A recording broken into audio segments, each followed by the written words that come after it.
So, Christopher, it's really great to see you, man. Um, we kind of crossed paths a couple of months ago at a coaching intensive that we met at, and what you don't know, because I haven't shared it with you, is that your name has kind of come up previously several times in conversation. Got a few clients actually who have worked with you, and I'd Mm. read your book, and I've read it a second time since we met recently. You're just somebody who kind of intrigues me. I got a high curiosity about who you are, um, what you're about, what you're really about. Sense of the depth, a real depth to you. So I'm looking forward to today. It really kind of made my heart sing when you responded and said, "Yeah, I'd love to be coached. I'd love to be recorded," and just the intent, the energy behind it. And I think you said, "I want to be first," which is great. So yeah, my heart sang at that because one thing I'm committed to, not in my work, just in my life, is kind of exploring, getting to know people at a real greater depth. Because of course, I get to know myself in that process as well. So it's completely selfish. This I own it, and I'm looking forward to where we go today. I've got no idea Yeah. where we will go, but I know it'll be great and it'll be the right space. So, welcome. I think certainly with yourself, because you've got such an interesting past, an interesting story up until this point in time. I think it is good to start there. Um, yeah. Do you fancy diving in, giving us the 101 of kind of that journey? Sure. Where would you like to begin? Uh, I think the thing that really struck me is, and I know from my own personal experience that pain is a great transformation catalyst, and I think it's misconstrued often. It's seen as a bad thing, but the thing that really struck me in reading your book was that incident way back when you were 3.5. It seems like a real painful, of course, but real key part to the to your life story. So maybe we start there and just give us maybe a whatever you feel is a sense from there of the key markers. I think maybe it's important to go even a little earlier than that. Sure. Let's go to 1 day old and 2 days old, and sort of my introduction to Earth. Uh, Of course, in the United States, um, when babies come out of the womb, they slap them on the rear end, they fill them full of sugar water, right? And then they circumcise them if you're male. Like that's your introduction to, like, hey, here you are, you're on Earth. And then I had the added benefit of my mom feeling like my legs were too bow-legged. And so she convinced the doctors to break my legs at mid thigh and cast me. Wow. And At what age was that? that was on day 2, right? They figured, well, the bones are really soft, so let's go in and do it now. And they casted my tiny little legs. And so, if you think about that as an introduction to the process of life here and the Hmm. process of growth, in my opinion, pain and loss can be life's two greatest teachers. And I got a really great introduction, a really big wake up call.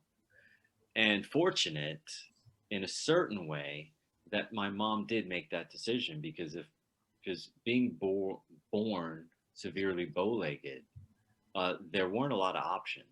If you were born knock-kneed, they could brace your legs, push them out a little bit. But if you're born severely bow-legged, it really impacted everything that you did.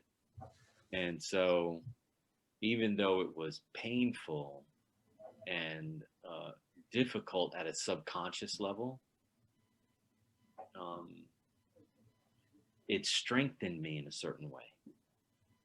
And so, when I uh, got into that experience where Mrs. Baskerville put my hands on the gas stove,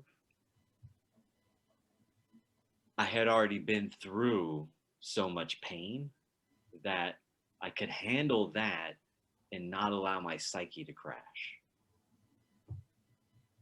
And so it was another reinforcer to really sort of help me on this path of um, receiving a Mm. lot of discomfort, receiving a lot of stress, receiving a lot of distortion, and then using all of that strength to go into, the foster care system. My mom, she committed suicide when I was 7 years old.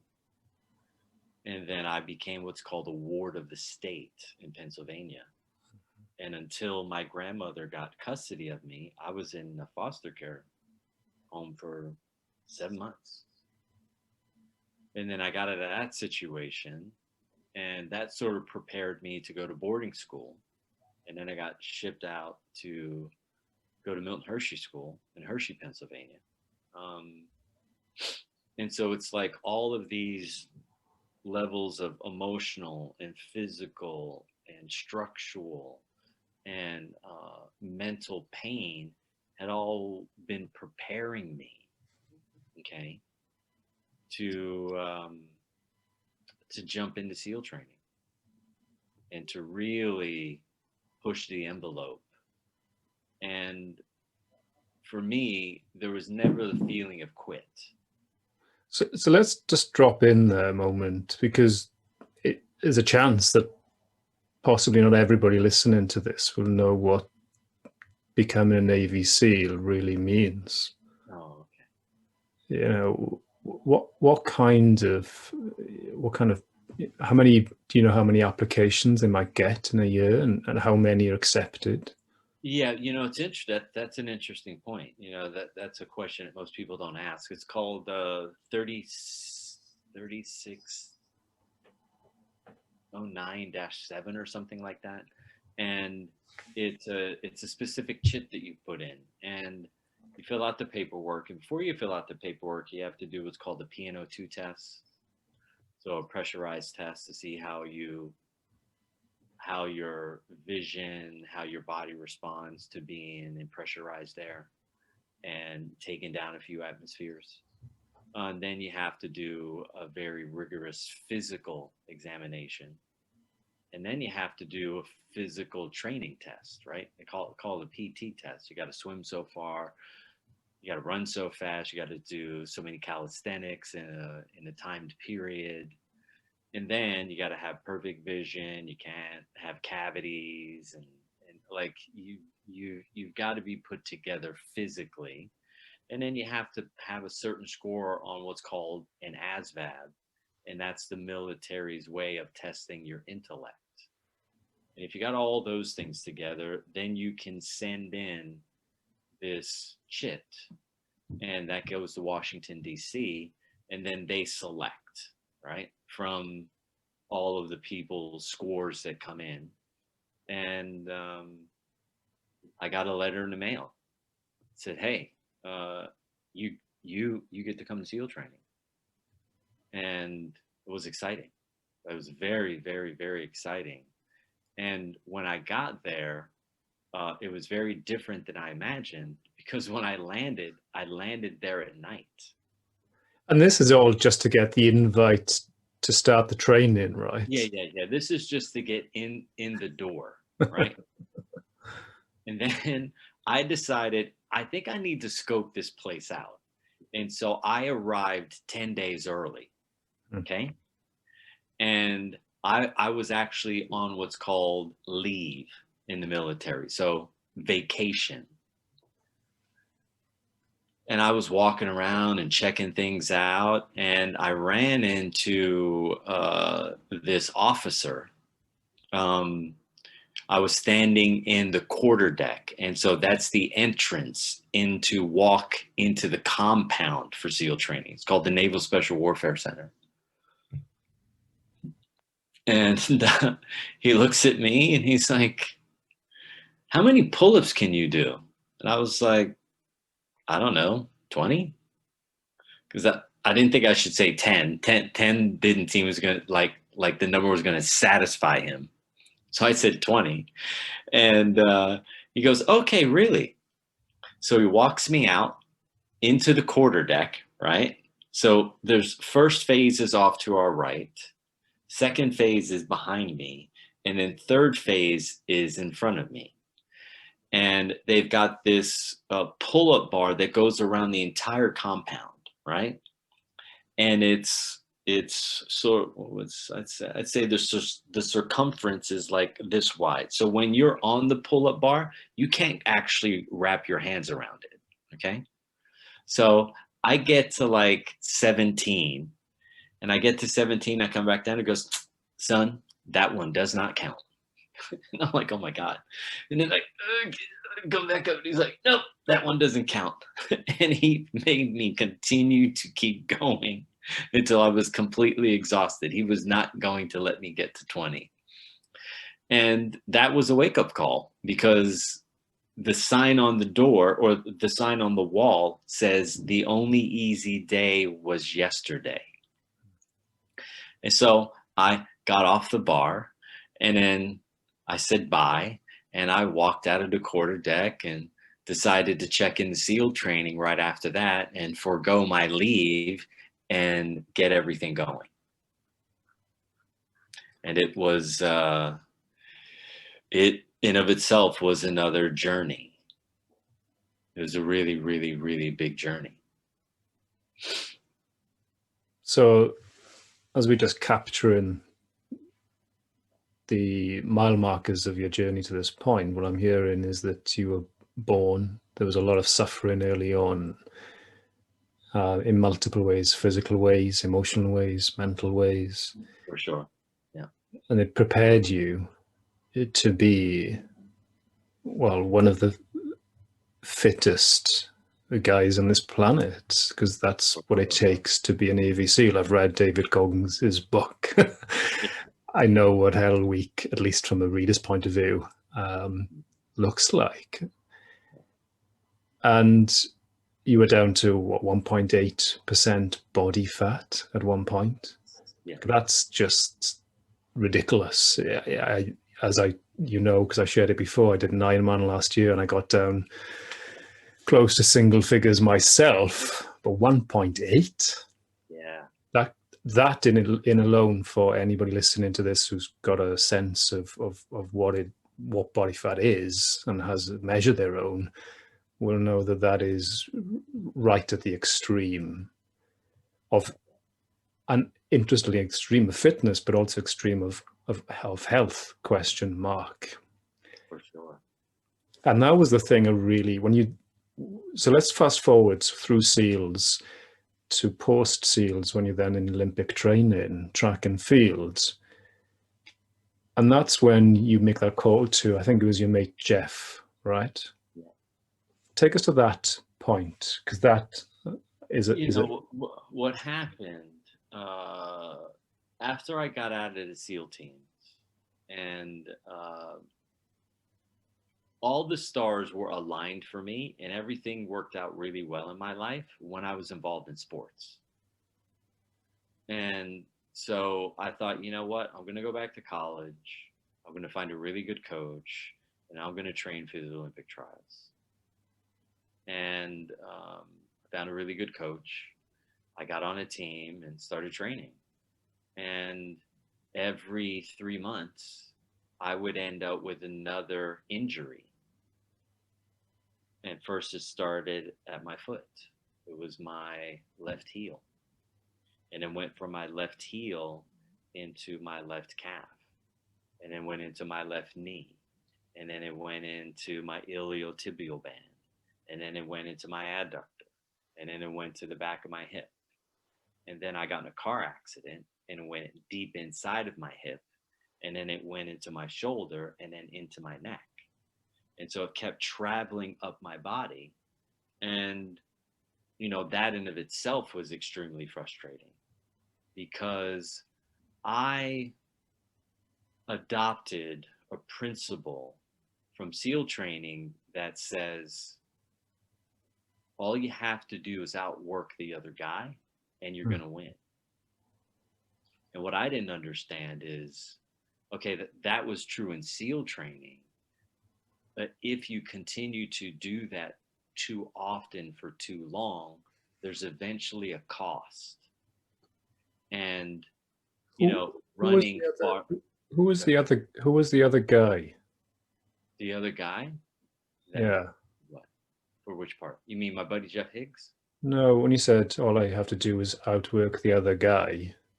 No, meaning that all the other guys, meaning all the other guys on my team Got it. and all the people that I was racing against. So, anytime you're running track and field or you're running cross country, there's 15, 20, 25 guys on the team, and they're all vying for the top 5 spots. And so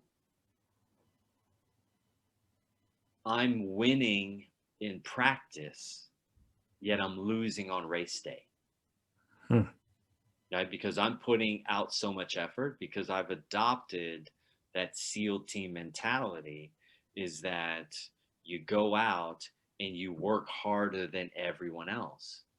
The challenge is when you're running sort of power sports, and what I really preferred was like 400 meters and 800 meters. You can't train like that. Every rep that you do can't be at 100% because if it is, you're going to fall apart. And for me, I didn't know any other way. I only had one speed, right? Like all out. That's it. I didn't have 90%. I didn't have 80. I didn't know what 85% effort was. Okay. Because, when you get your legs broken on day 2, when you get your hands put in a fire, when your mom takes her life at 7 and you wake up 5 days later and you're in a foster care home, right?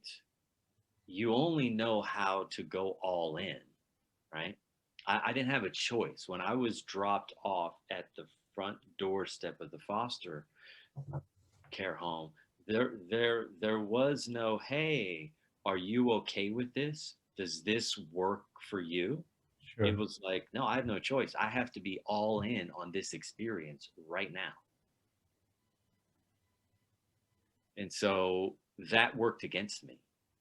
Right? Here I am. I'm winning in practice and losing on work day. So what I was mean, the cost? What was the true cost well, of being all in? the true cost was being in pain all the time, right? Because my body in a 24-hour period, I could not recover from the amount of stress that I was putting in the day before because I was putting in more than my body could handle. And I was doing it every day. And my body was attempting to give me clues like, okay, here's pain here. Oh no, Christopher, just keep moving. Because there's this thing we say in SEAL training, or the instructors say to the students. They say, if you don't mind, it doesn't matter. Hmm. Okay. If you don't mind, it doesn't matter. So if you can deal with the pain, keep moving and be quiet. And so when you take on these ideals and this cultural sense of reality without investigating it thoroughly and seeing if there's another idea, um, you become limited by that limiting belief. And that's what happened. And so my Olympic dream was never going to happen, because even though I had all the effort, I had all the strength. Um, the problem is, I now had a body riddled with stress and tension and distortion. And I only had a mindset of continuing to keep pushing further. And so those two things were going to eventually cause something to break. And that's what happened. I I think I I broke. so. Let's come to that in a second, but let's also, before we do come to that, call out the reason why it's so important to explore and to reveal this story at the beginning of this, because this is not how I would normally coach. Just dive in, what's going on, etc. But there is so much that is important to know about yourself, because all of this is so formative to who you are and what you've worked through and the view in which you now have of life.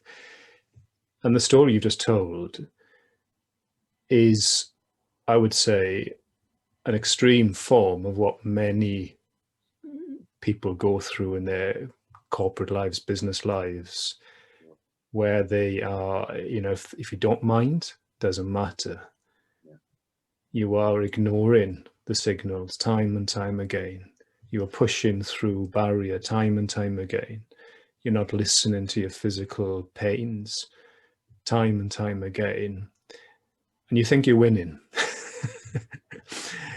And you get the external plaudits, whether in your case it's the SEALs entry or the 1.8% body fat, or winning at some races, or in the case of a corporate person, it is the pay rise, the new role, the head of the team, the CEO, etc., etc. It's the same, right? So what happened when you broke? what happened is I ended up with a pain that I could never get away from. Hmm. And so whether I was sitting, hopping, jumping, skipping, running, cycling, sleeping, I always had the same discomfort. And it was a throbbing pain in the middle of my hip that arrived after a very brutal car accident. And all that force that came into the car all at once twisted my body so much that that injury went deep into the middle of my hip, and there's nothing that I knew that I could do to ever get away from it. How did it feel to ask for help? Because my guess is that it's not something that was conditioned into you to do. It took a long time, actually. Mm. It took me a really long time. I mean, you figure I had 8 or 9 different injuries before I actually was even willing to let someone know that I was in pain, even though I'm walking with a limp. If someone asked me, "How are you?" I'm fine. That was my key answer for everything. No, I'm fine. Yeah, I'm fine. No, I'm fine. Mm. And so for me, when I took on limiting beliefs, because a lot of those beliefs, they came into the mind of a 22-year-old man who had already been through a lot as a child. And so when I was younger, no one was actually ever investigating how I was doing. Mm. And because no one was ever investigating how I was doing, I never knew that investigating how I was doing actually had value. Something that struck me in your book, you write, after the earlier childhood incident, you write, after that I learned to disappear. I didn't want to be seen because I feared I would do something wrong and be punished. I learned to be in a room without anyone knowing I was there.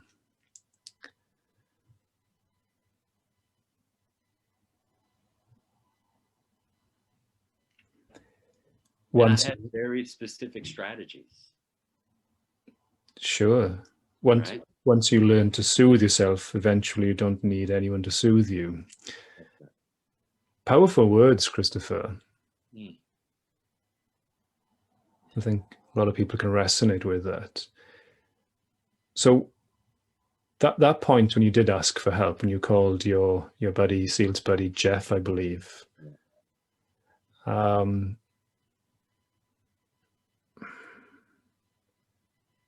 what made you make the call?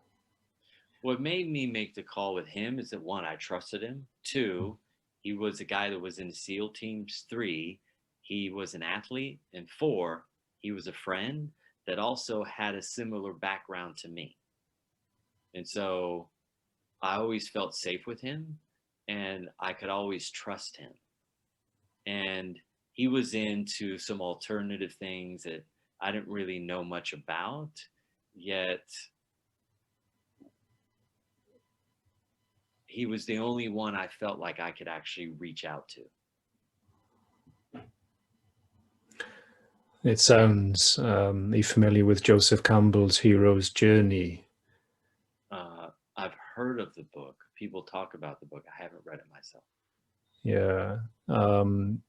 Joseph Campbell was a mythologist, and he found patterns in ancient myths and transcribed it into a series of steps, essentially, which have different labels and different models. The reason I mention it is because when you go from the known world to the unknown world, where the transformation lies, then often a guide is somebody that you would consciously or unconsciously seek out. And from your description there of Jeff, it seemed that at that point, as you're moving into the unknown world of releasing these toxins, as you talk about them in your book, releasing the stress and the trauma, that unconsciously, possibly the beginning, Jeff was your first guide into that unknown world.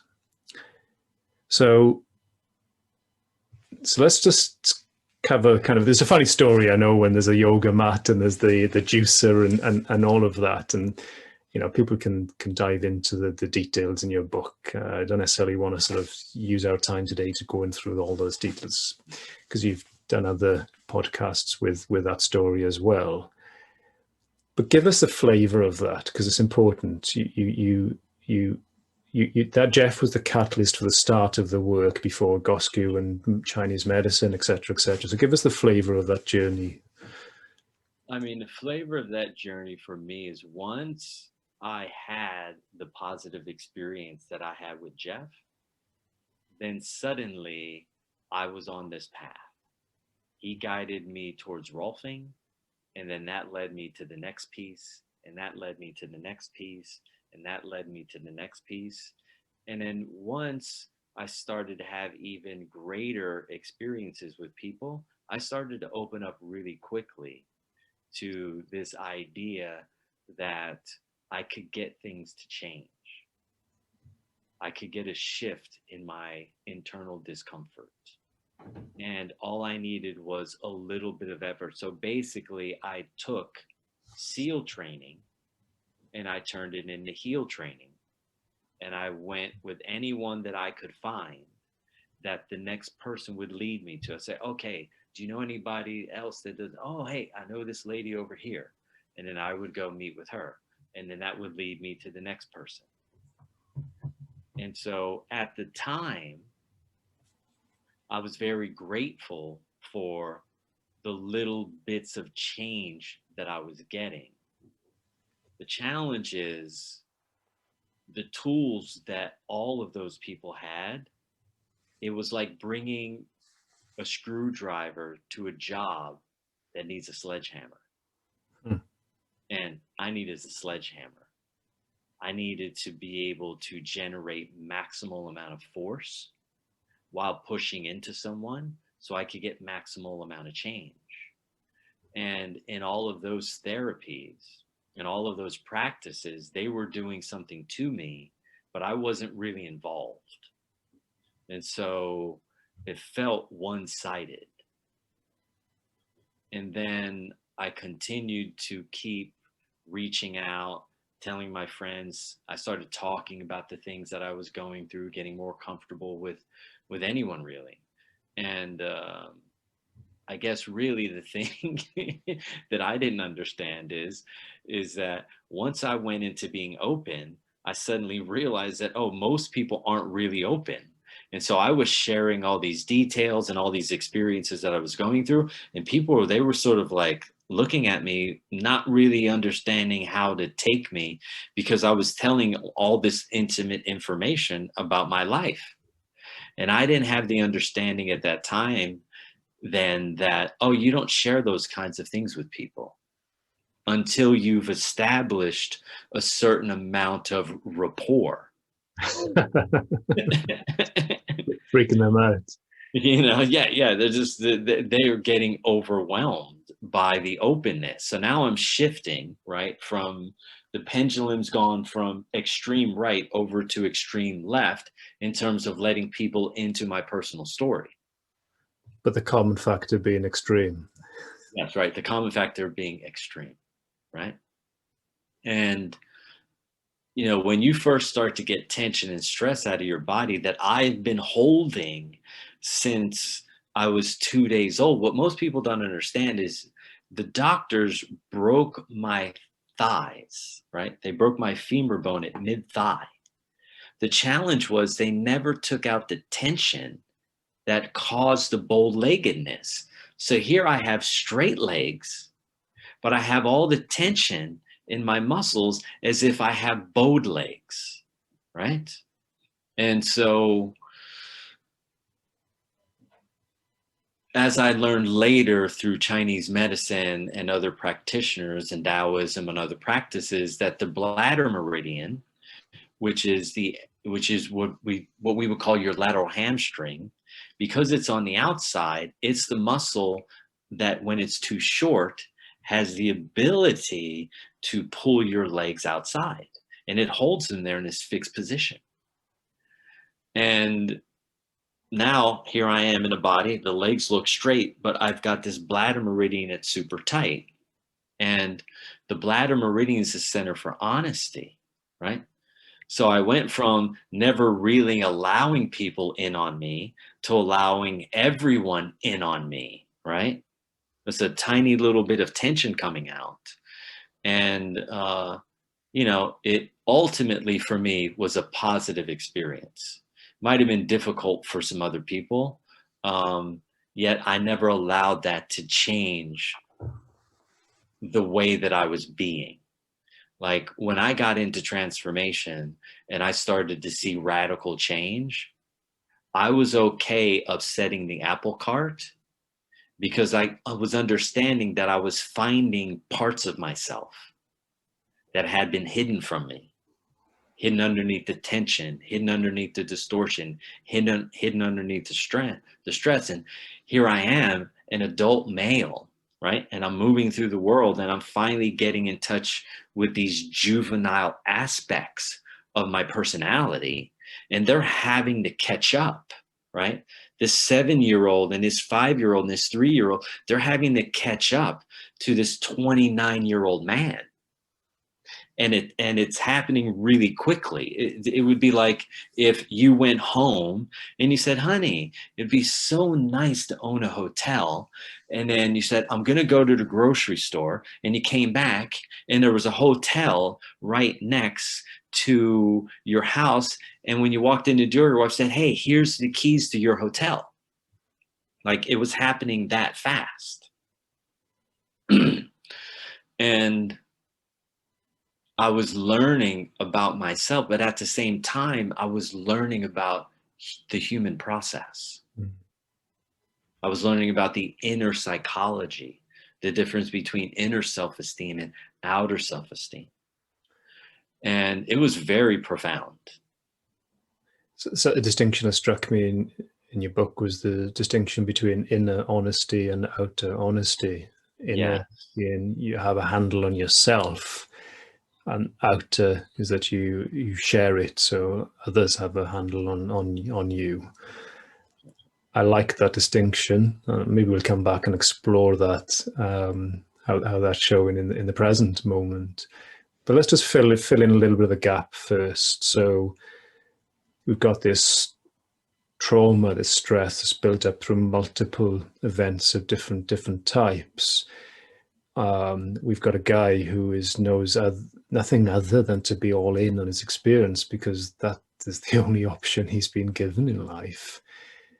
That's taken all the way through SEALs training, into Olympic track and field training, to the point where the body breaks. You reach out for help, Jeff. And then it goes through to other Egoscue and other methods, Rolford Egoscue, other methods, and so on.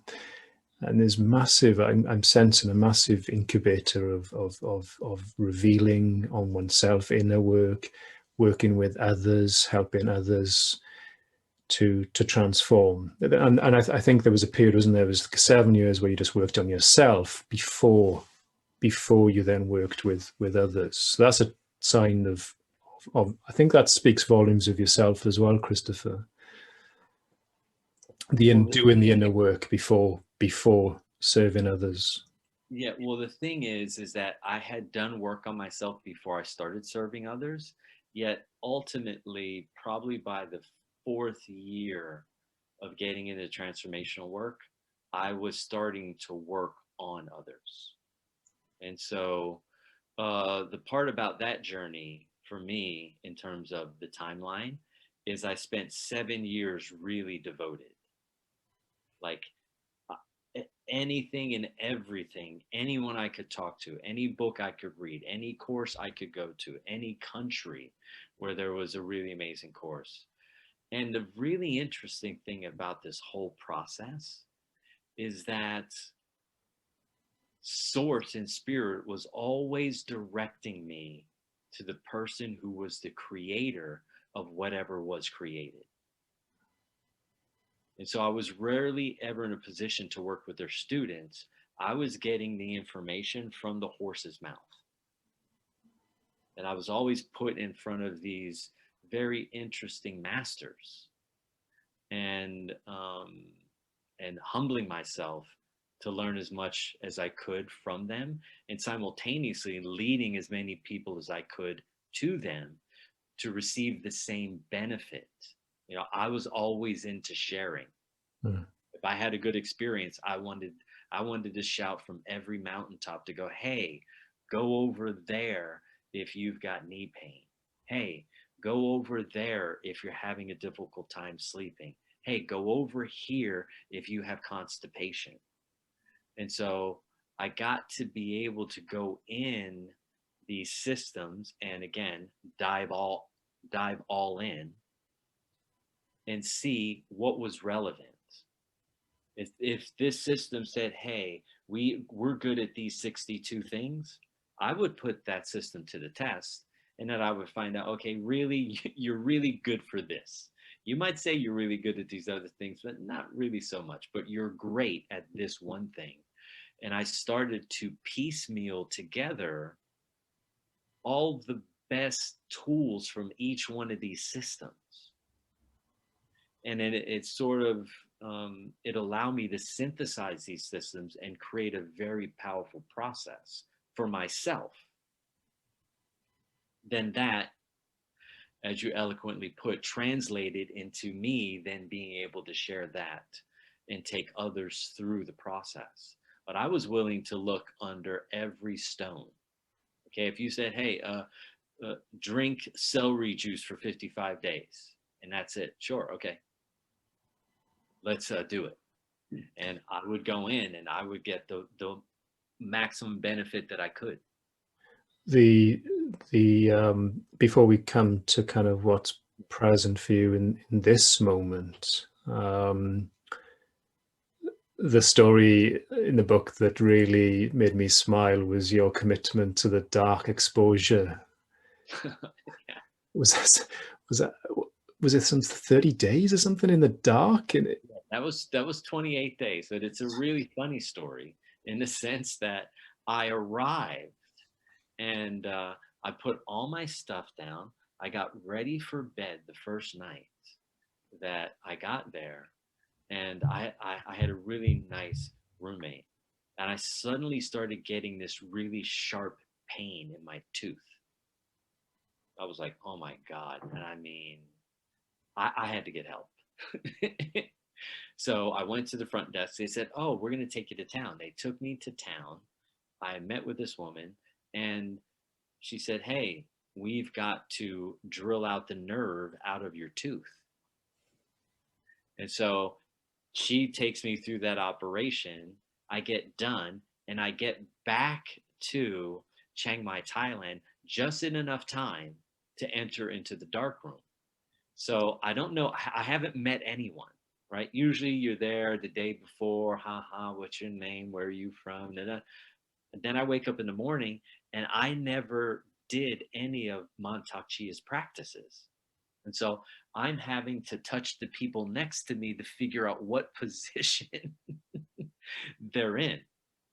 And so that in of itself was quite difficult. And so I was learning everything in the dark. All of his high level meditations around mastery, all of his bone breathing, all of the six healing sounds, the inner smile, and then his high level Taoist meditations, um, the way of the Kan and Lee, the greater Kan and Lee, the lesser Kan and Lee, the sealing the five senses. And the people that I'm in this container with, there's like 59 other people, they've been studying his stuff for years. And here I am. And by the end, the experience that I had compared to anyone else's was tenfold, because I was the only person that had arrived at that event who actually had gone through what I went through, meaning that I had stripped out 90% of the original tension, stress, and distortion in my body. I had detoxified through intense long juice fast and fasting on broth and really cleaning this container out. So when I got to him, I launched like a rocket into all of these other realms, having these very unique, interesting experiences with these high level spiritual teachers that were from different dimensions. And it was, I mean, it was unbelievable. It was something out of a movie. And it was wild because I would be in the dark room. You might be my roommate. We could be talking, but while we're talking and eating, and at the same time, my third eye is opened up into a completely different realm. And then I went through the ascension process. And it took, I think on day 14, I ascended to the surface of Sirius A. And the only way I knew it was Sirius A is because when I turned my head to the left, I looked at Sirius B. And Sirius B was so bright, it almost burned out my retinas from getting a half-second look at it. So my biological body was functioning as if I was really there. So whatever I was seeing in my third eye was it was if my physiological responses were relative to what I was seeing and experiencing in these different realms while simultaneously eating lunch with you. And I had to stay centered. So I would go to sleep. And when I woke up, as soon as I woke up, I was in a completely different realm. And I had to get used to like the different types of creatures, the different type of energy that was there. I mean, this was like a thing, like a major thing.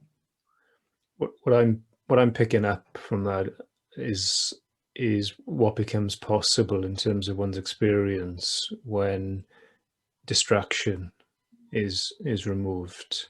Yeah. If I can make a general observation with what you're saying. So Let me share one thing with you that I found very, very interesting. Sure. In the light, if class started at 10 o'clock, I was the kid showing up at 10:02. Okay. And my emotional body was so retroactive because all the trauma that I went through. My relationship and orientation to time had been fixed into a retroactive reactive state. So I was never on time. What was interesting is when I was in the dark, I was at every class and every event 30 minutes early. I was always the first person rather than the last person arriving. And I got to observe myself. So it was like, whoa, when I'm in complete darkness, I'm actually experiencing the potential of who I am in relationship to time and preparation and organization. And then when I'm in the light, to reinforce what you were sharing and saying, is that I was easily distracted. And so it was interesting to observe that self because that's a behavior that I had that was extremely consistent in terms of being in the light and my orientation to time. And to see that radically shift in one day and then that hold suit for 28 days straight was a radical life shift for me. And it was like, oh, wow, when all the lights are turned out, this is who I really am. Very interesting. I can relate in a different way. So I've done some probably 7 or 8, 9 day meditation retreats. 7 of those days are usually silence, complete silence. So it's a different thing that's removed, but nevertheless, a lot less distraction. You're not constantly thinking of the small talk to make because there is no talk. For an introvert, it's beautiful. And I can relate, yeah, in regards to being on time for sessions, etc. So it makes sense. Very much makes sense.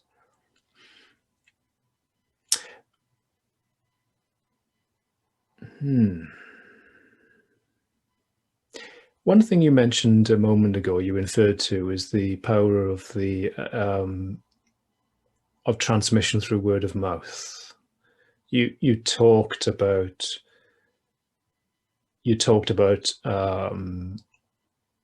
sharing your own experience of these teachers with others. You talked about celebrating the work with others. And I also know from a previous conversation that is how your work has grown as well. True body intelligence. That's how it's grown. People have celebrated you and your work through speaking about you. And what was interesting, if we kind of move to more present times and dive into what's showing up for you and coaching around that, there was a kind of when we spoke, there was a kind of acknowledgement that that is how it's been, and then there was definitely a tension with, but I want to serve more people, and I'm not sure that that mechanism of transference is enough. Is that still present for you? I know in your video with Nick Askew, you talked about leading from behind. Yeah. And feeling as if you needed to lead from the front. Yeah. For me now, I had no idea what the mechanism was going to be or the vehicle for me to get out of that mindset. And it's been easy for me to be transpersonal as opposed to be personal. And so I've had to learn personal skills. And in the last year, I made some tiny bets. Rich talks about making small bets. And I remember when he presented that to us a year ago, I was like, what's really a small bet? What's a small bet? And so I decided to take a small bet. And the small bet was to send out my music to someone and to hire a company to promote my book. And to set up 60 podcasts and phone calls and TV interviews and radio interviews over the next year, to really sort of like start to put myself out front. So the 3 bets that I've made is, the first bet was getting in contact with a guy named Bob Newman to promote my book. I guess really the first step actually was writing the book, right? Actually, let's go further. You're right. The video was actually the first step, admitting out loud, and then that I prefer to lead from behind. And then that took a little bit of energy, and then getting the book, writing the book, and then sending it out to the people who I love and care about. And then that grew from there. And that really allowed me to reach more people in terms of one-on-one work. And then because of the pandemic, I was watching Rich curate these opportunities for people that he coached, to coach them for free. And he challenged us during the pandemic to create an opportunity to serve more people. And in my mind, I was always like, more work? Like, oh my God, do you realize I served people for the last 20 years intimately from 8 a.m. till 8 or 10 p.m. every single night of the week? And then suddenly it dawned on me, yeah, let's actually do it. So I created a course that people came and took, and I said, look, I'm going to offer you free coaching, right? You pay for the course. I'm going to coach you and take care of you. And what I thought would be more draining was the exact opposite. After every single call that I got off of, that was a free call, I was more energized. And I was like, oh, okay. I'm helping people, which is something that I love, and they're loving as a group what I'm giving them, and it's feeding me, man. I mean, it's feeding me. And then that led to the next small bet, which was hire the company to push the book and get it in front of people, hire the company that's going to set up the interviews, and really get out there and start talking about this process and start sharing it. And then funny enough, I watched a couple videos, one from David Goggins, and then another one, a guy in the SEAL teams wrote a book called Extreme Leadership. And I started, listening to some stuff that he was doing. And I was looking at them and I was like, oh, okay. I see they're adding value to people's lives. I feel like the tools that I have are much more valuable. So me sitting back and not taking that step forward, I'm not helping myself, but I'm not helping anyone else by continuing to honor that limiting belief, right? Which is, I prefer to lead from behind. And I think that was something that I told myself because I was uncomfortable. As much as I wanted to win and to be seen and to get the reward, I was also uncomfortable being on view. And so I said, okay, well, let's push the envelope.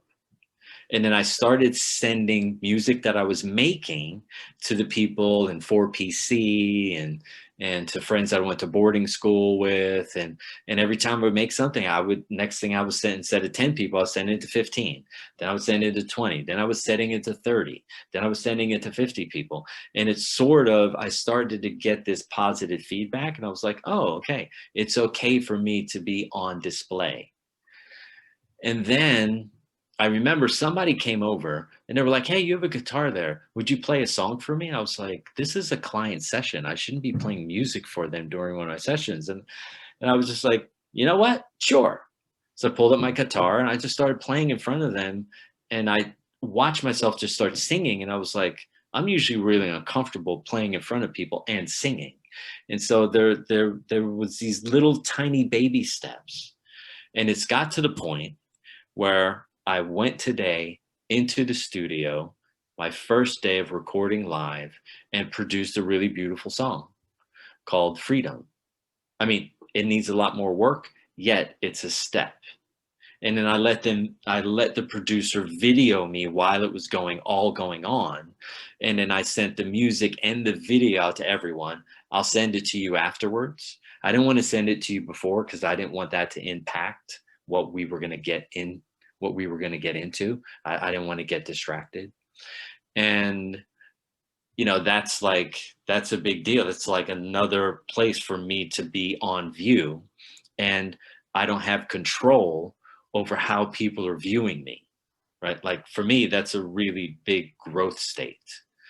And it feels like the 3 bets that I'm making are slowly and consistently building my inner self-esteem and my inner confidence, to be on display and to share more of what I have to offer. So it's been it's been fast, essentially, yet it's been baby step after baby step. Nice. I feel like I'm graduating. This thing is like being birthed, and it takes time. I realize, things have to gestate. And me being willing to be honest with myself and even tell you that limiting belief that I created is nonsensical. It may be true for where I was at then, but ultimately that's not the ultimate truth. That I don't have to limit myself with that idea. Let's catch something here, Christopher, because there's a lesson, I think, in this, because this is big, right? This is from somebody who learned to disappear in rooms. Yeah. No, I would walk. I'm gonna share. I'm gonna highlight this for you, so to make it real for the people. Sure. Even when I was 45 years old, if there were 2 women, because remember, the person who put my hands on the gas, so all my abusers have been females, right? They haven't been men. Men have only treated me kindly. They were women. So whenever there was more than 1 woman in my house, my strategy was I would make myself overly available to take care of tasks. So, oh, hey, I'm going to go mow the lawn, or I'm going to go trim the bushes, or I'll go clean the windows. So I didn't have to be in the space. And then at one point, I caught myself always walking on my tiptoes when there were 3 women in the house. And that was my strategy, not to make a sound. And my partner at the time, she ran a female-based business. So there were always like 6 or 7 women in our house every single day, and at least 2 weekends a month. Okay. So I'm surrounded by women all the time. And when I caught myself, I would put my heels back down to the ground and I would, this is very strange. And then one day a light turned on. I was like, oh my God, I'm tiptoeing so that these women don't know that I'm here and they won't ask me to come in and pay attention to them because I feel incredibly unsafe. because at a subconscious level, my body was still holding some level of that stress and some level of that trauma. And then I got into taking, there's a practice out there where they take you through this alignment process, and it causes your brain to move out of a lateralized state of function into whole brain thinking. And when that happens, you immediately drop out of fight or flight. And so after having several alignments, I was going back into the space and I was noticing that it didn't bother me if there were 4 or 5 women in the room. And then I could be holding conversation with them. And it wasn't this thing that shut me down or this thing that I was subconsciously and unconsciously avoiding. So. Very interesting. Very interesting. Like, it's a trip when you're a 45-year-old man and you're a US Navy SEAL, highly trained individual and capable. Okay.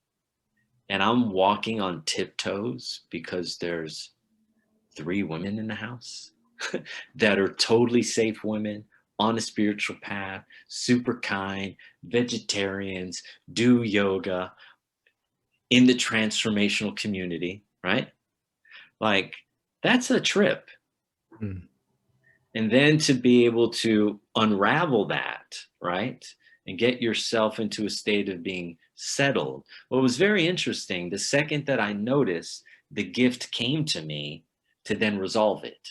It was like the second I became aware of something, source would send the person in that will help me move through it. And there was always this like, become aware and then surrender. And then as soon as I got in the awareness and I took ownership of it, source always delivered the next person to help me sort it out. So that aspect of me where I was absent could become more present. And this is the cycle, right? So let's That play. Let's play with that. Sure. I know that to be true.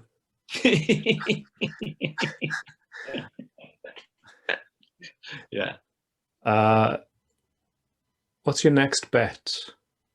My next bet. Yeah. Well, it's a big one for me. My next bet is to create a video series and make a really big investment of time and energy and resources into a video series to give people and teach them the physical practice that I took myself through, and then make it available for people to be able to do it in their own home. So basically, I would be teaching them how I got out of the hell that I was in. The way that people have been able to access me now is they can access me one-on-one, and then I teach them in person. And so the next big bet is to work with this group of women, of course, right? Now they're the ones who are helping me the most. And get this body of work out there so that people can be benefiting from it. Like, what's the perfect time? People are stuck indoors, right? We have no idea how long this strategy is going to continue. And so I thought, all right, it's a big bet, because it's also probably the biggest investment that I would make in terms of trusting others to take over something and be the lead on something that I'm curating and creating. So it's like, okay, I'm going to really leave it up to them.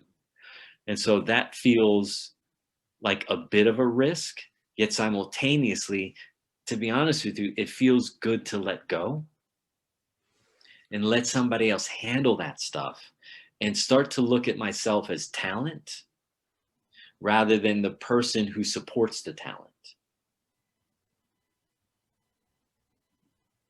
What are you letting go of?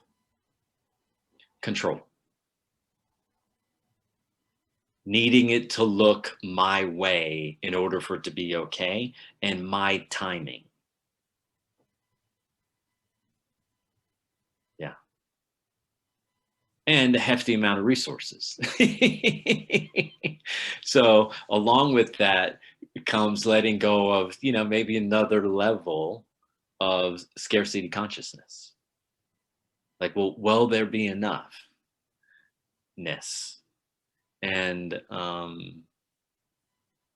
consciously, right, I know that everything that I've invested in has turned into something really magical and beneficial for everyone and for myself too. Yet, the knee-jerk reaction to be able to to want to slow everything down, so that I can feel safe, uh, has really worked against me. A buddy of mine, I went to visit him to tell him I was so grateful because he was the one person championing me in college, going, dude, you need to move to LA and you need to get involved in music or acting or something. Like, you have a gift. And I always remember him saying that to me. And all these years, it's been like in the back of my mind. And so before I went into the studio on Monday, I dropped by to see him on Saturday because I wanted to look him in the eye and say, hey, man, listen, you said this thing to me 27 years ago. I want to thank you. You planted a seed that's always been like every week, Christopher, Christopher. And so, the thing that I realize I'm letting go of is, well, doing my best in the process of, is letting go of control and surrendering more to the universe's timing of what it wants to have happen, versus, no, my timing supersedes everything else's timing. And in my timing, it's wrapped up into, it's wrapped up into the scarcity consciousness. It's wrapped up into not wanting to be viewed and all of these other things. And so getting myself out of the way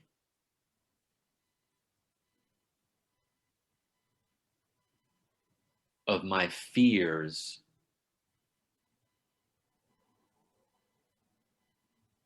around giving up control.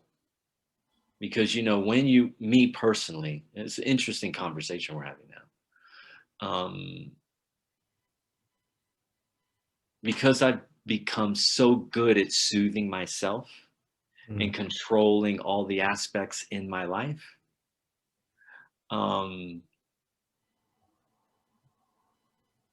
letting someone else take the lead over something that I've been like developing for so long, it feels a little vulnerable, maybe more than a little, if I were really honest with myself. I would say that letting go of external control is difficult, and it has impeded my ability to serve powerfully more people with tools that I know would universally benefit every human being. And having to say that in front of you, I mean, it's embarrassing, to be honest with you. I mean, it's fucking sad. If I were really honest, it's sad. And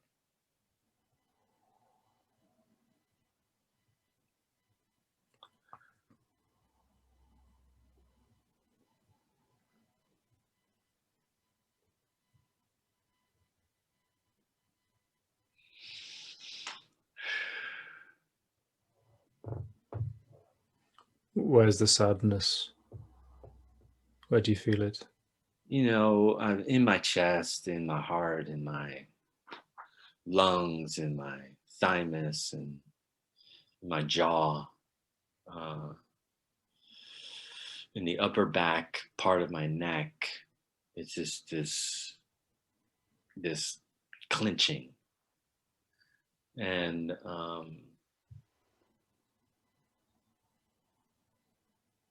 yeah,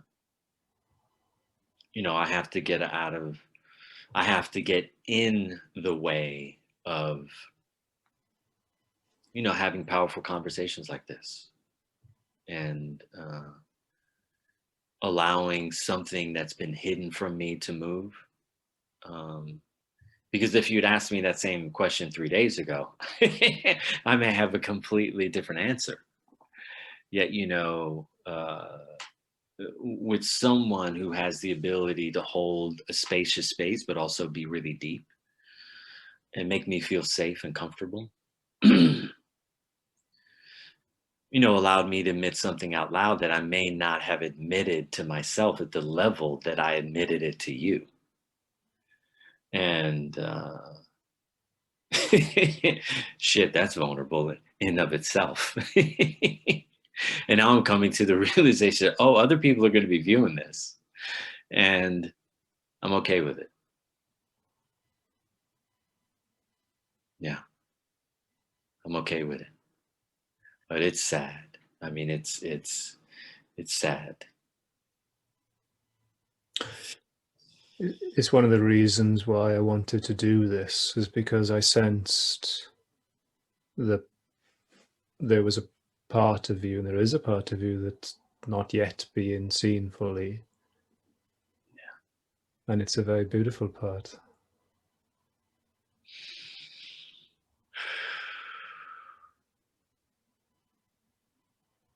Thank you. Because people look to you, right? You've been the leader, you've been the seal, you're now the person that takes the stress out of their body. They look to you for guidance and what to eat and drink as well. And but my sense is that you don't want that pedestal. No. Mm-mm. Mm-mm. No. Yeah. It's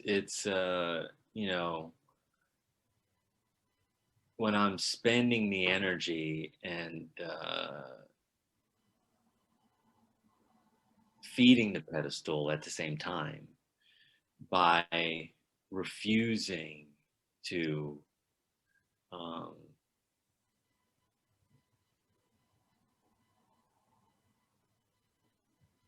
take steps forward and be honest with myself about where I'm really at in terms of honesty and control and strategy. And I mean, that's a lot to pull apart. And and you're right, because I have been serving so many people so powerfully. um, it feeds me and it fuels me, yet at the same time it's a disservice to me when I don't take the time for myself, right? And that's why when you first said you were doing your thing, I was like, no, I want to be first. Because I knew there's something here, you know, and there's a certain level of seriousness to you, and there's a certain level of gentleness to you, and there's a certain level of spaciousness to you that would allow this reveal to come up. And to be held, because now I'm in the position that I hold for everyone else. Mm. And man, I got to be honest with you, letting those tears go earlier, fuck, it felt good. I mean, it felt real good. I mean, real good. And the amount of clenching that like wanted to happen in my jaw, I was like, whoa, I really wanted to hold back and to let that feeling in my chest just sort of slough off. It's perfect. And now I'm in the laughter.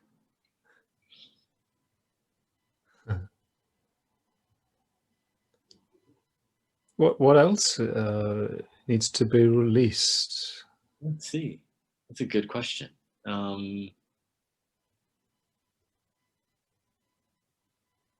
To be honest with you, right now, I'm unclear, because there's still this feeling that's like Yeah. Imagine you have like a 5-gallon drum of water, and now the cork has been pulled off.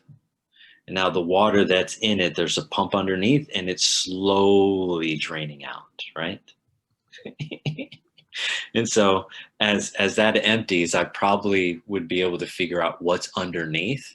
But right now, this whole section of my chest, my pericardium, my heart, my lungs, has all of my emotional attention, all of it.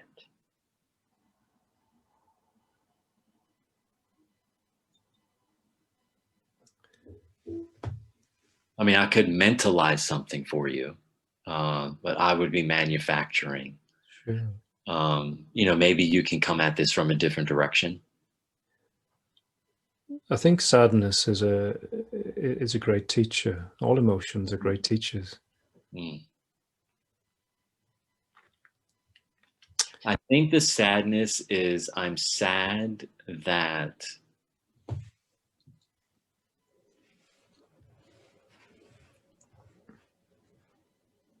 I haven't yet got to the point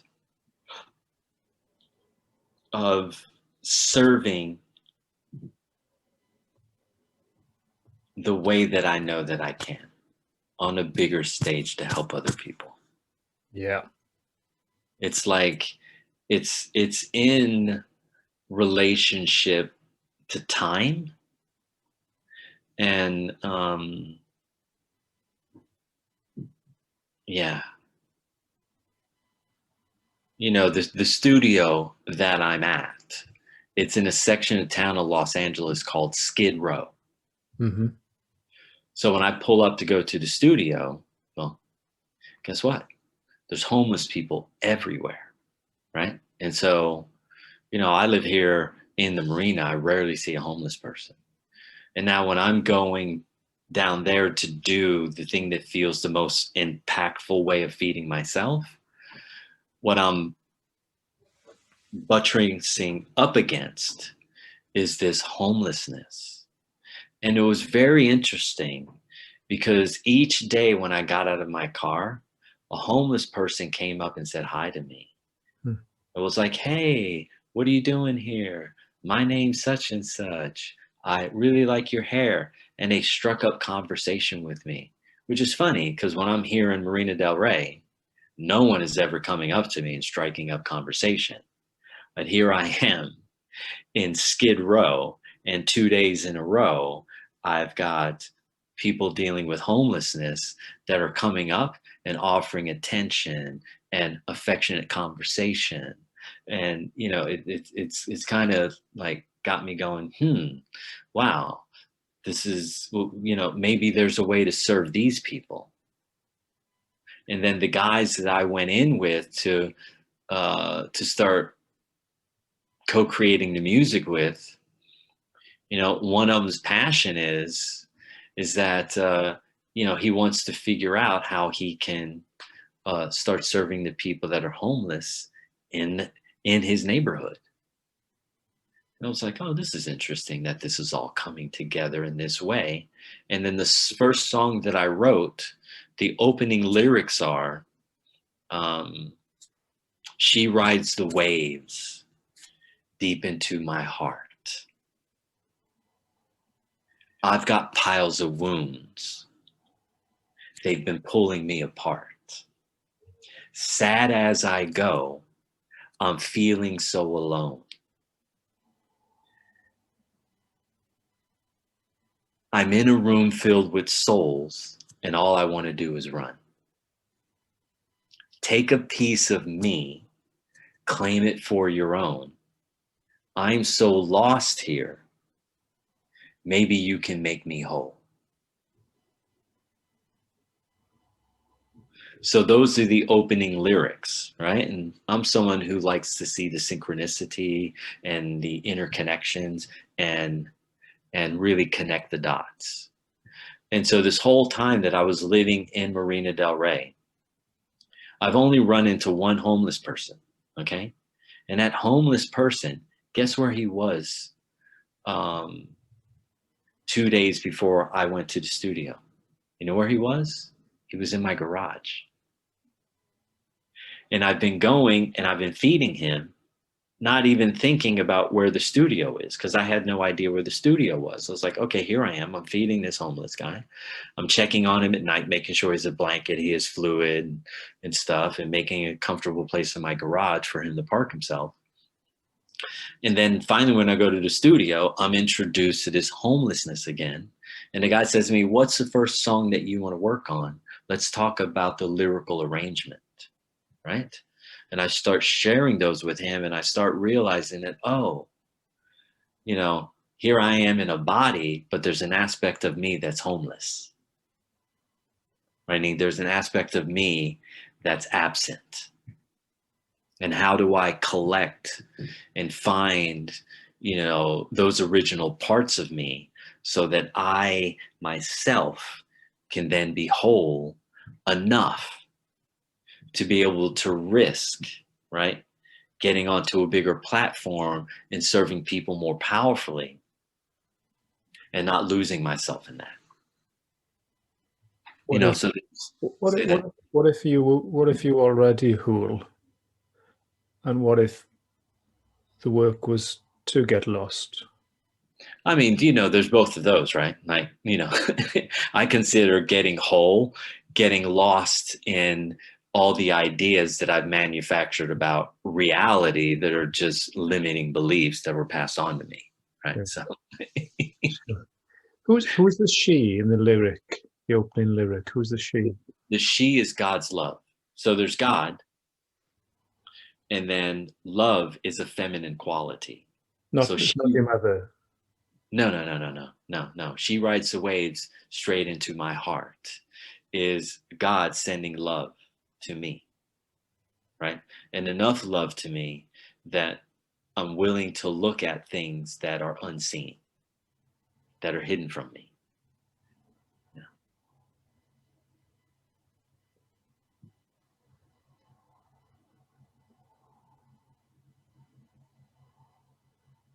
Mm.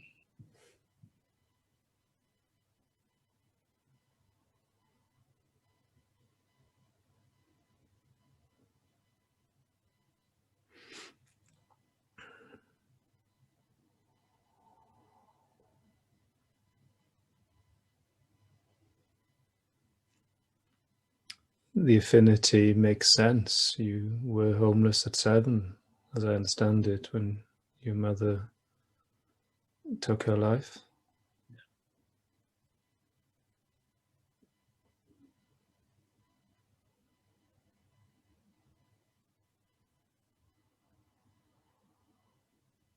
Mm.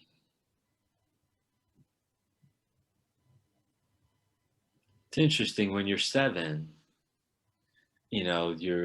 for me, you're unaware of how life works outside of your own home. And so when you get plugged into a new circumstance, it's just sort of like, okay, well, this is where we're at. And you make the most of what's there. The benefit for me too is when I was going through those things, I also made the benefit of it. Right? I was always able to, you know, relate with other people. Um, and in the house that I went to, it was mostly boys. There was only one girl, right? So there were 5 of us, and one girl, and she was so young that we weren't relating with her anyway because she was like 3 years old. And so in a way, that environment was comfortable for me because my foster parents, Kitty and Charlie Evans, they were so kind and they were so generous.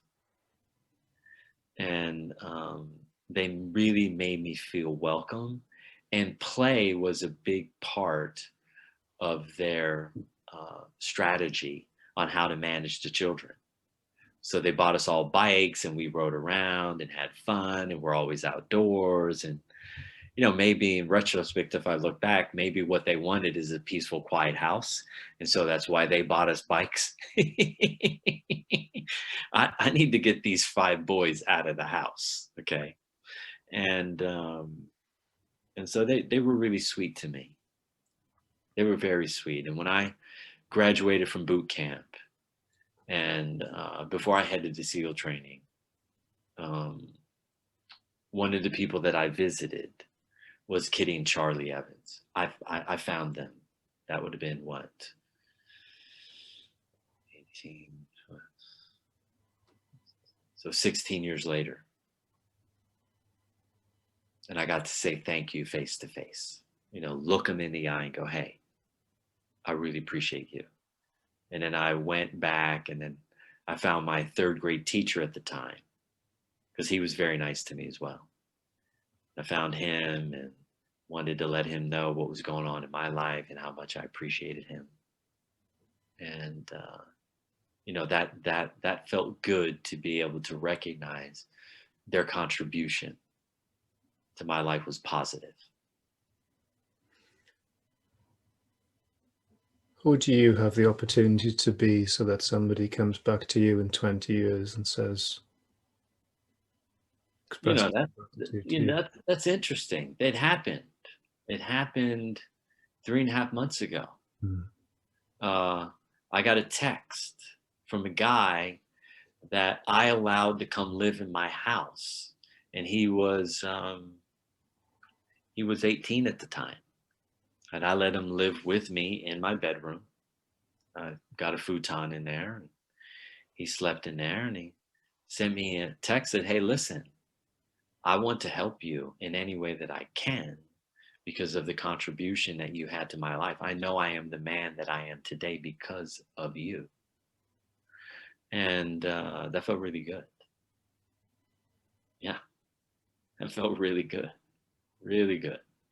And so now we're back in contact and we have we have a little text stream that we tune into maybe once a month. And now that anything that I create, I send to him so he can check it out. And you know, now he's going to be helping me to build my new website and my brand to support all of this, because what's he been doing? He's been running this kind of company and he's a master at what he does.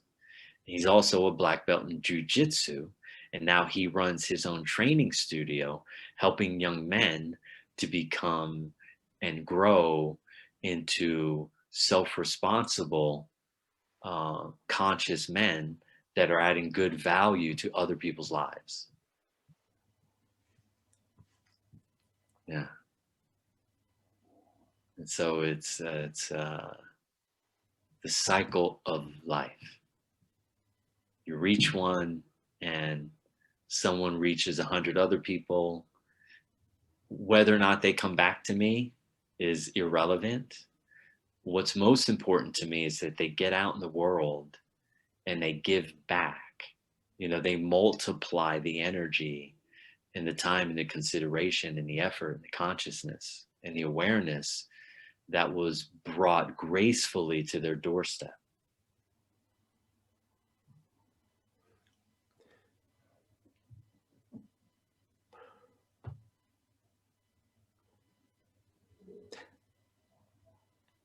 There's something in your book that struck me that I haven't yet mentioned. And it was a comment that Roberto, one of your teachers, said to you Yeah. later on in your relationship, but it is something you felt right at the beginning, which was, you know, the thing I didn't tell you, and I quote you when we were on the phone, the first phone call, is, when I first heard your voice, I knew one day you would be famous. Whew.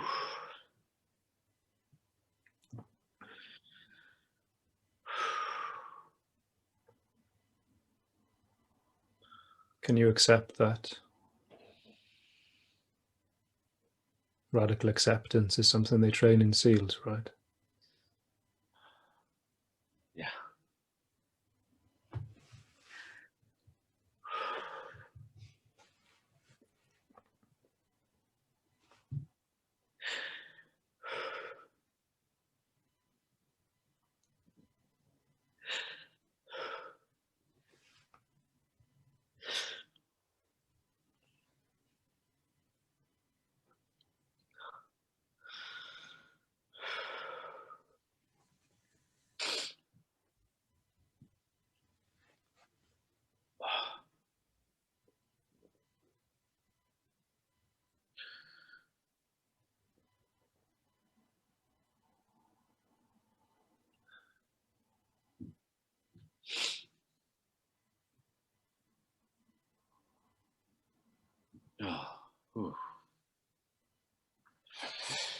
Okay.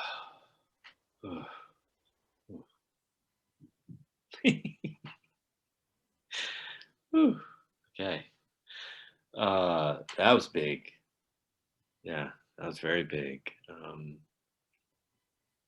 I had one of my buddies in college was from New Zealand, and I was very close with his family, and you know, uh, celebrated every celebration you can in the year, birthdays, Christmases, and I basically lived there every free moment that I had. It was really great space, and the mother was very nurturing, and the father was very accepting, and I remember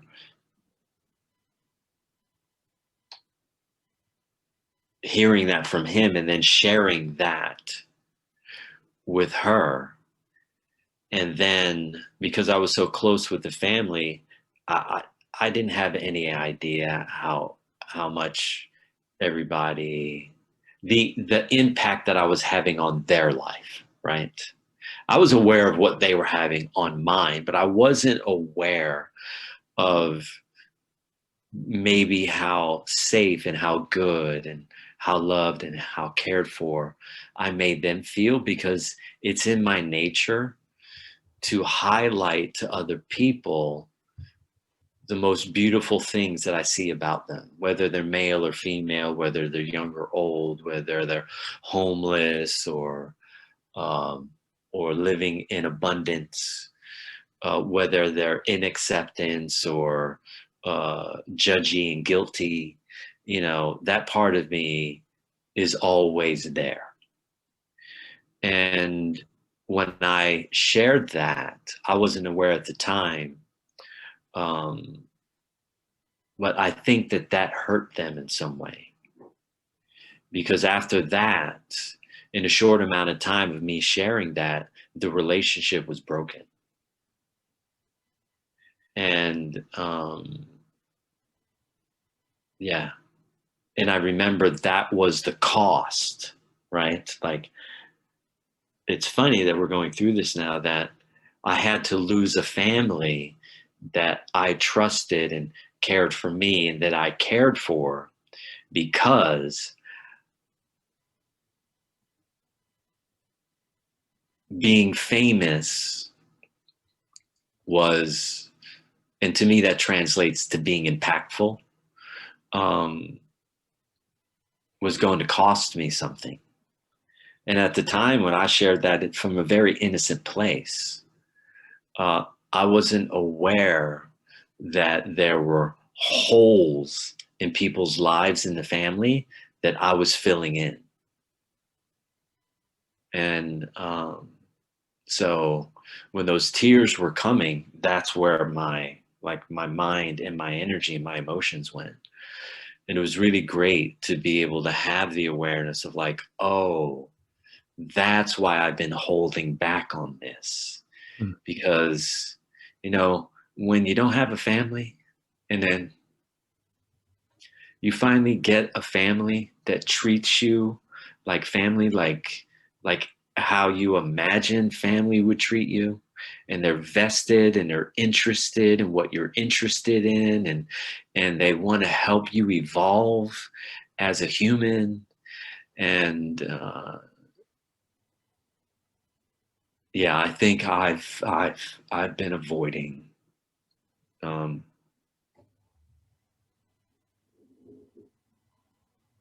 not wanting to lose something very dear to me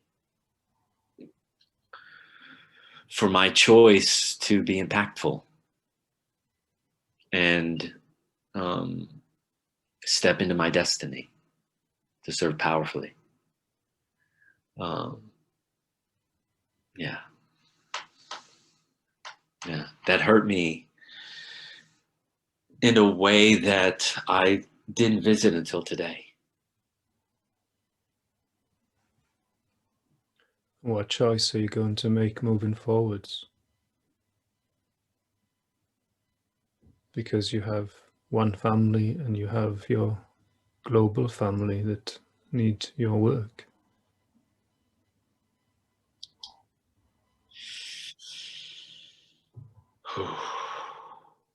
If Roberta hadn't been on national TV that morning, you wouldn't have heard of him. You never would have done the work with him. Yeah. I mean, the reality is I think I'd already be dead, if I'm really honest. Yeah. My life would have passed by.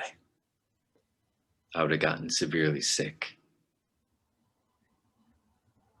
Um, So are there those that are missing you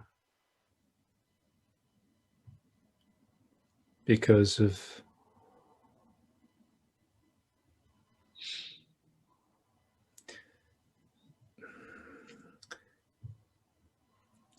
your understandable choice, given your current, previous, I should say, belief system around visibility and, as you say, I love the definition of famous being impactful. The thing with artistry is that you can rarely separate the art from the artist. I think writing is one of the exceptions. You can sign something anon, but you can't fucking do it when you're a musician, and you sure as hell can't do it when you're a coach, no, and you can't do it doing the work that you're doing. no, you can't.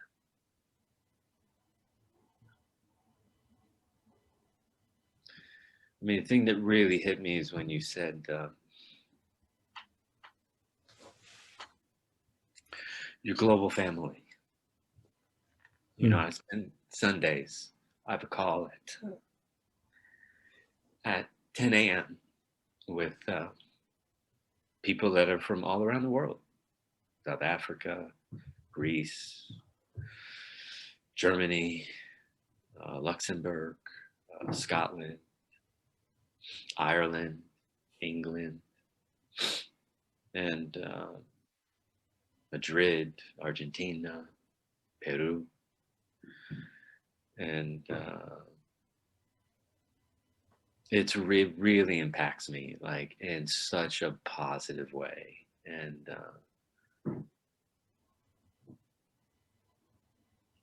okay, I get it. All right, I can accept that.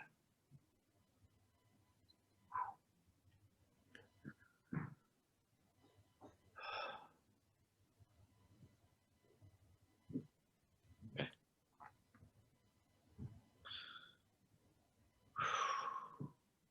Yeah.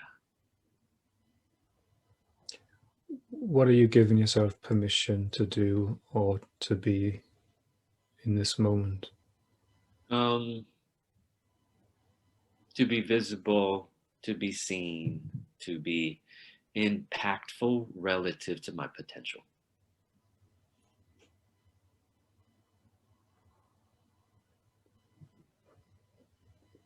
Yeah.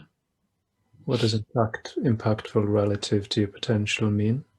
Means that creating and then getting my creations out to those who are um, waiting and have been patiently waiting for the work to arrive on their doorstep, and the opportunity to um, give them one of the most powerful educations, but also tools that will help them come into alignment with the truth of who it is they really are. Underneath all of that generational tension, stress, and distortion that only leads them further away and further into outer self-esteem and further away from inner self-esteem. And ooh,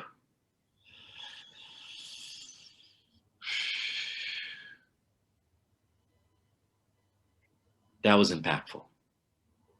Are you willing to be that though? Because this is not about what you do, what you say. It's about who you are. You said it Oh, yeah, I yourself. mean, It's yeah, yeah, whatever's going on inside of you is what you attract to you.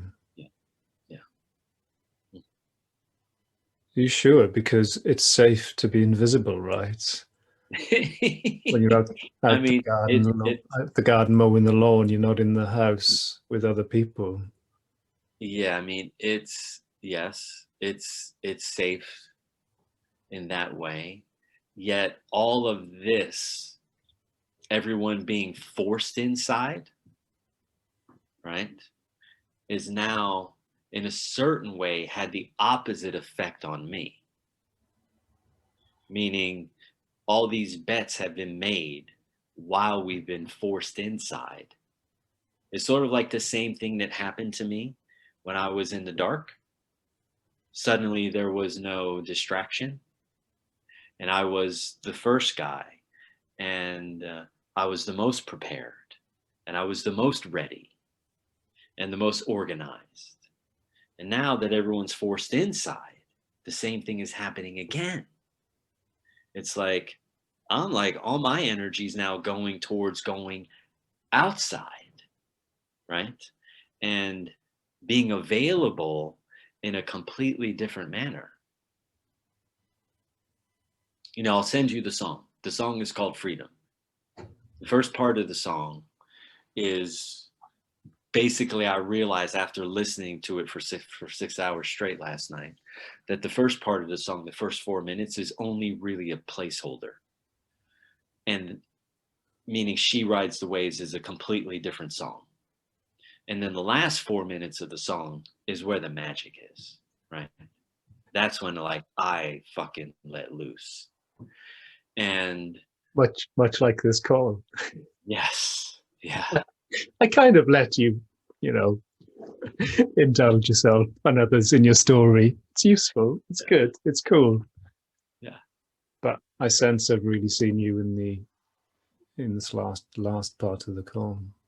Oh, and it's felt so good. Uh, Why?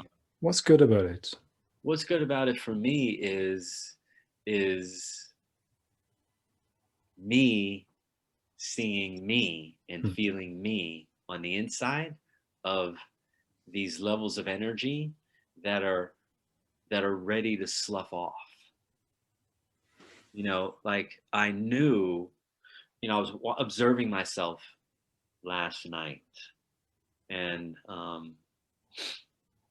was listening to the song over and over and over and over and over and over and over again.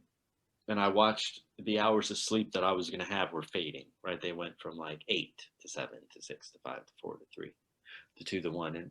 And about an hour in, I realized this little voice said to me, listen, I need you to be so tired that you don't have the energy to uphold any bullshit. And so I've kept myself up because before I observed me in these states of like when I'm so tired and I don't have any energy to uphold the persona or to feed into that piece, there's an aspect of myself that I can come in touch with. And then it's like I call it the reclaiming of beauty, right? Um, and that's what I did. And so before we had the call, I set my alarm. I slept 17 minutes. So I'd have enough mental awareness to be here and to be present with you, but not enough energy to fight or manage what you're thinking about me or any of that, to have less energy to control so that I could get to like what's really been keeping me from stepping into that bigger platform. And it really is losing something that I love. And it happens to be that the partner that I have now, she's not into me being into a bigger platform. And I'm in the space of going, well, you may disapprove of me, you may ignore me, um, you may threaten the relationship constantly. That is not going to stop me.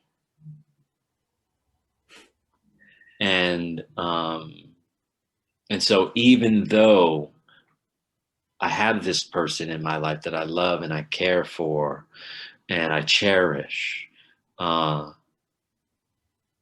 I'm unwilling to be tethered any longer. And this has been a very powerful experience for me. And I love that I have the awareness and I've done all the deep work that I knew that I needed to trust that it was inappropriate for me to sleep so that I could get to that peace. Because, I really love that family. I really love them. The one in New Zealand. Yeah, the family from New Zealand. The Reeds. I really loved them. I cared about, I enjoyed every experience that I had with them. It was like I got a childhood again when I was 27, 20 years later, right? I got a mom. Have you ever thought that you might be so special to people that they want to keep you to themselves? Yes. Yeah. Yeah. And that is what has kept me from moving forward. Because, when you're, I remember a woman asking me, I think I was like 7.5 or 8 years old. She said, when are you going to get married? You're such a cute little boy. And I remember saying to her, I'm like a road with a lot of potholes in it. And in order for that to happen, I'd have to fill up those potholes first. And she was looking at me like, how does this little boy understand this? And I said, I've had so many difficult things in my life that I'm lacking so much maturity. And, I was so glad that she asked me that question. And then, of course, I met the person when I was 42. And then we got lynched and did a very spiritual marriage and had that relationship for a 9-year cycle. And then, we went in different directions, amicably. And yeah. And that was a growth state of making the choice to no longer serve the things that were powerful that she was doing in the world and to serve myself. And since 2016, it's been full steam ahead. And the person who's helped me a lot really has been Rich Litvin. Rich has been open and spacious and patient and always saying, hey, look at this guy over here, he's so amazing, and promoting my work, but more importantly promoting me as a person, because we work together privately. And he's such a special man. He's helped me, and his genius is really around freedom. Like he does for me what I've been doing for people since I was a tiny little kid. And I'm so glad that my soul recognized when you said, hey, I'm going to be doing these. And I was like, yes, I want to be first. And then, when you said, I think subconsciously there's an aspect of you of avoiding this. And yeah, because this is our third attempt at this. yeah, right. And I'm like, oh, you know what? I actually need to look at that. I actually think that he's actually correct. And so we finally got here. Thank you for being patient. Thank you for being spacious. Thank you for being gentle. Thank you for being present. Thank you for being aware. Thank you for not being strategic. Thank you for being heart-centered and patient and sweet. Yeah. Yeah. Do you know the best way you can thank me? Tell me. Serve powerfully and impact globally. Yeah. Mm.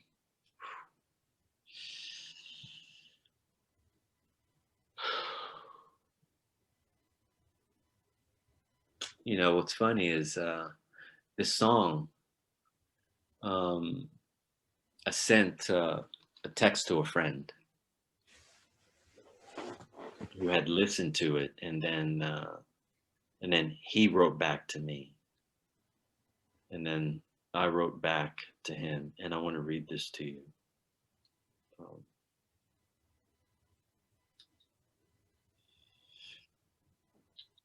you know what they wanted is that the song "She Rides the Waves" is a very emotional, soft ballad with only acoustic guitar, and they write, but I love "She Rides the Waves," meaning the other version of this song, right? Like the original version of this thing that I'm going to send to you. And then I write, um, we need a global anthem. Freedom is the key. That's what I wrote before we got on the call, right? And so the song that I'm sending you is going to be morphed into a global anthem for those who their highest spiritual tenet and value is freedom. And I'm going to get down on that. And I'm going to do whatever it takes to get them to hear the voice. And then I think once they hear the voice, their ears will perk up and they'll go, okay, yes, I remember this soul. He's got some gifts for me. Let me find him. And so I'm going to push the music. I'm going to push the book. I'm going to push the website. I'm going to push the courses and You don't. these interviews. You don't need to push jack shit. No, no, I don't mean push. What I mean is I'm going to get, I'm going to show up in that way and allow people to have the opportunity to get access to the gifts. Yeah. Yeah. Yeah. Yeah. Yeah. Yeah.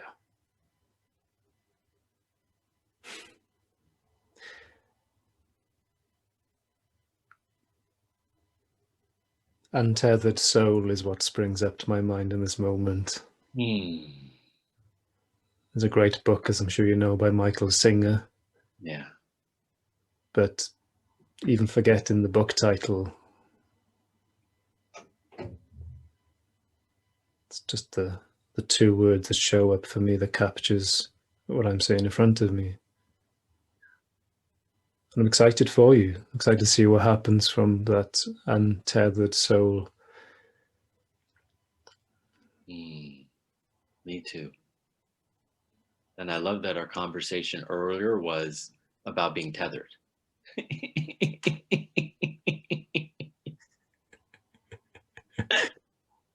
And then we're coming full circle into the untethered soul. Yeah.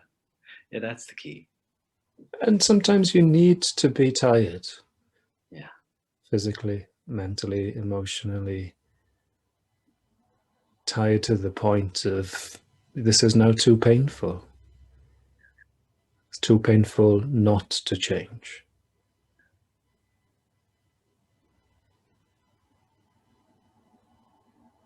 Yeah, like the thing that's sticking with me is the radical acceptance. Like in the moment, Are you? Oh, okay. And in the moment of that radical acceptance, and the emotion pouring up and like, woo, welling over. I mean, that was for me. It's beautiful. It's beautiful to feel. It's beautiful to experience. It's beautiful to share. There's expression on my wall that I'll share with you as we close. Not that there is a close. When I lead meditations and I ring the bell, I say the bell isn't the end, Yeah. and it's when you're willing to feel anything, you can have everything. Mm. When you're willing to feel anything, you can have everything. And I think the reality is, Christopher, is that there's going to be abandonment. There can be people who walk away. There are people who can't take and handle the big Christopher, the impactful Christopher. And there will be feelings of abandonment, of sadness. Yeah. And And there's I've always, contained myself to not have to feel those. yeah, Yeah. yeah, yeah. And it's like the theatre curtains. You pull one curtain back, the other one automatically pulls back because they're connected over the top. Yeah. You pull one open, and the other one opens.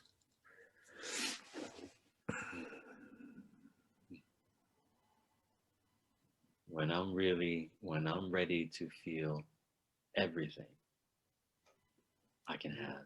No, when I'm willing to feel anything, then I can Yeah, have everything. yeah.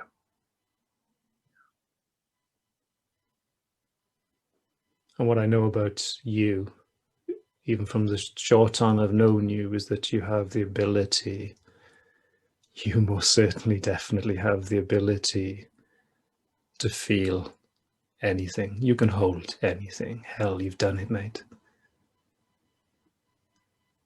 Mm. So if this is an issue of trust, I think you've got all of the legs of evidence to trust in yourself that you can feel and hold and work and accept anything. I think there's much that life can throw at you that you haven't yet experienced and dealt with.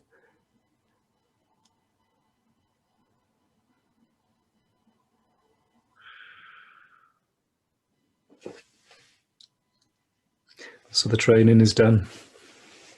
Thank you. That was great. That was wonderful. Beautiful. You have served me powerfully, and I am oh so grateful. And I will honor the generosity. Thank you. Thank you.